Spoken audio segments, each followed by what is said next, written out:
Hey everyone, Rob Adams here of the Actors Workshop, and welcome back to a new episode of In the Abyss. Today's episode, we are going to talk about acting. And why? Because that's what we do. But not in the way that you think that we do, for those non-Actors Workshop students out there. And even for some of my students who are just new to this and learning it, the perception of acting is performing, when the reality of acting is behaving. And what does that mean? Well, what I say in class a lot is it's twofold. Number one, it's you taking yourself and dealing with the situation you've been put in.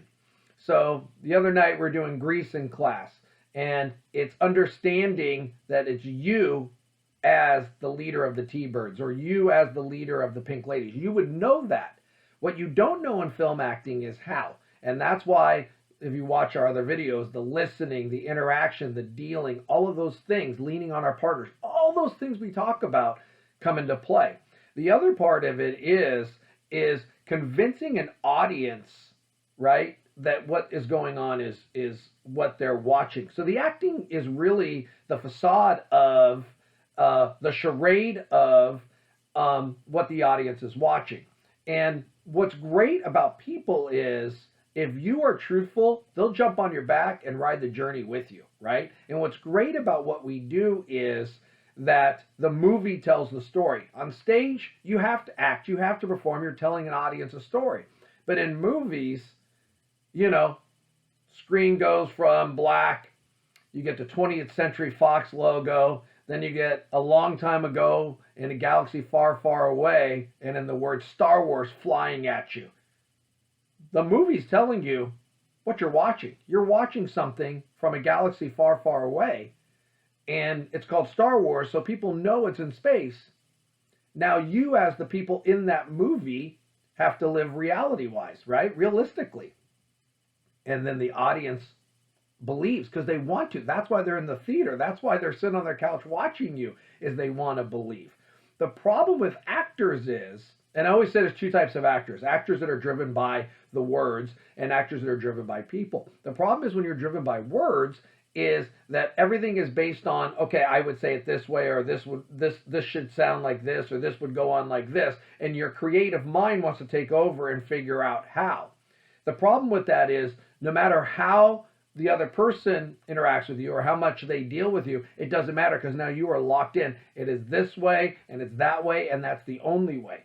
Whereas if you are the type of actor who deals, yeah, I know my lines and I'm memorized, but now I can deal with the people and I allow them to change me. I allow them to affect me in a way, right? And one of the things I asked yesterday in class, or the other day in class, whatever day it was, how many times did you cry this week? How many times have you been angry? How many times, right? Because we think as acting is you have to emote all this emotion. But really, people don't live that way. People live pretty neutral, normal lives. Yeah, we get frustrated, we get embarrassed, we get bothered, we get upset. All those things happen. But we more live our life through our passions. As you can see behind me, some of my passion, right? Or if you know me, my passion's about my family and sports and different things that I do. We all are like that, right? Now, that doesn't mean that at times I don't get angry or I don't get upset or whatever. Those things happen, but they don't happen as much as my passion for my music. I'm listening to music every day. I'm watching movies every day. I'm with my family every day. I'm surrounded by passion, right? And then at times, those things that I'm passionate about frustrate me or upset me or make me laugh or make me happy. It doesn't all have to be negative. That's the other thing too, is actors, when they look at things, they always see things from the negative, right? When they read into it, they never see things from the positive when they look into it, right? And so when I say, are you emotional? Actors will say, yeah, I cry, I can do it. But what about, yeah, I'm happy. Yeah, I laughed today, or whatever. So, that's why we got to get out of that mode and that thought of, I'm an actor, I'm acting. No, you are an actor, yes, that's your profession, but you are behaving, you are living, and the more you can do that, the better you're going to be. Many years ago when I first got into this, the plan wasn't to be an acting coach. And it certainly wasn't to do videos once a week, twice a week, whatever, actors to watch.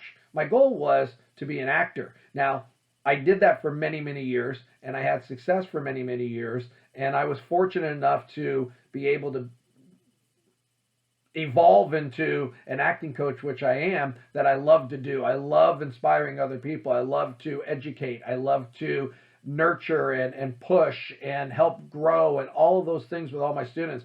I couldn't think of a better job to have. But way back in the day when I was doing the acting, you know, the thing that I loved about it was that I like being Rob. I like who I am. I like, you know, my life.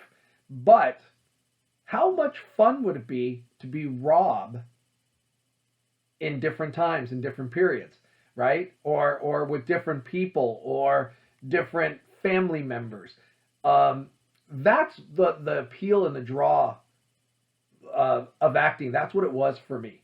And that's really why I got into it. And my understanding was that really is the acting. The acting is that that now I have a different family, I have a different wife, I have different kids, I have different friends, I have a different job, I'm in a different time period, a different, right? So, you know, we're doing Grease, like I said, and I had to say to my students, you got to remember, this is in the 50s, right? Phrases, things, thought processes were very different, and we have to understand that to be able to use that in our work to make it believable, right? And so, once again, acting for film is twofold. It's number one, taking yourself, never losing that. That's all you've got.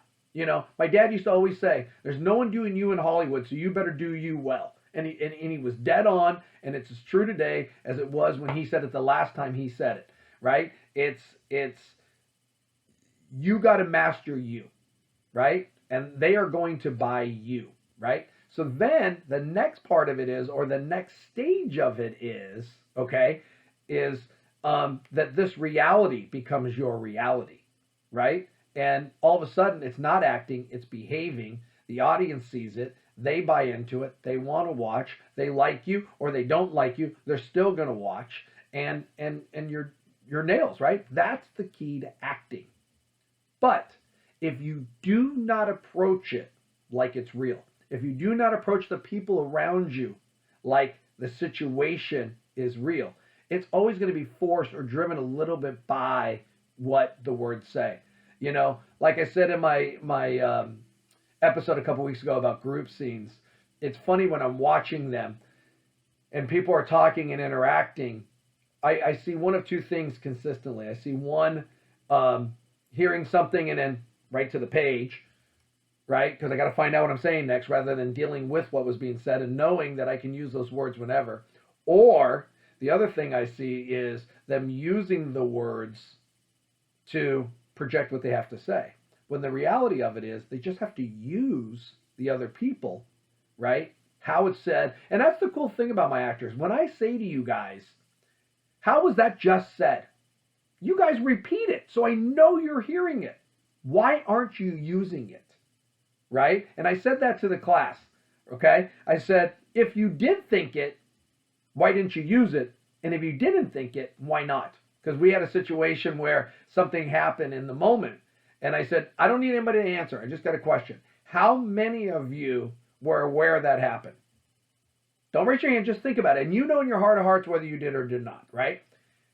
If you did, why didn't you use it? And if you didn't, why not? And I think that those are the two things that those happen. And I'll tell you why you didn't use it. You're new, you're inexperienced, and you're still learning how to use it. The part why you didn't think about it is because you probably weren't paying attention enough to think about it or let it affect you or let it hit you because you were too worried about what my next line was or when it's my turn or looking down or whatever. So the answer is, if you did think about why you didn't use it, if you heard it, why didn't you use it? Experience. If you didn't hear it, why not? Is not listening. And it goes back to the listening video we did last week and how important that is. It's not hearing the noise and then stops and it's my turn. It's hearing what's being said, how it's being said, who's saying it to you, and how that affects you to use it, right? And that's really where the acting comes from. Acting in film feeds off of the people and the energy that you're working with. And the more that you can use that, the better actor you're going to be. You shut that out, you're going to be a boring actor, or you're going to be an over actor, and people are not going to buy that. On stage, you can get away with it because the crowd's far away from you. But when the camera's right here, right, and this is what people are looking at, and they're looking at your eyes, and they're looking at your soul, you better be honest from your eyes and your soul. You better be truthful in here. This is what people need to see. Can't get away with that in front of a camera. You can only get away with that when people are way up in the balcony, right? So you have to learn to use the people around you truthfully, and you have to work with them through yourself truthfully in the situation. And that truly is what film acting is. I don't know if the right word is acting anymore. You know, we used to say it's not acting, it's reacting, and in a sense it is. And once again, to quote my dad, he used to say, it's common sense. Use your common sense. Common sense acting. I don't even know, like I said, how I should call it. Should I call it common sense acting? Should I call it reacting? I'm not sure. I guess common sense is the best way to go with it because it really is. Use your common sense, but it's certainly not acting. You're not acting. You're behaving. So maybe we should just say, you know what? I'm a behavior person, right? I don't even know. That doesn't make sense either. What do you do for a job? I behave.